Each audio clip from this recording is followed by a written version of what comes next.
Денови од нашата опозиција слушаме многу невистини. Како може да зборуваат за штетите кога комисијата за процена на штети беше составена од нивни членови? Што ќе се случи ако се преварат штетите на нивните членови кои сами си ги пишуваа? Пратеникот кој сега падна на ниво на потпарол изјавува дека е транспарентен и ги штити интересите на земјоделците.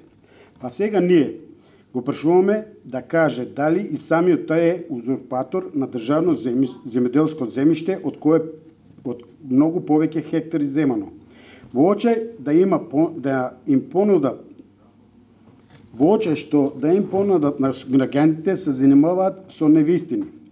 Нека им кажат на граѓаните што тие направи и што тој како пратеник направи, па макар и за своето село Пиперово.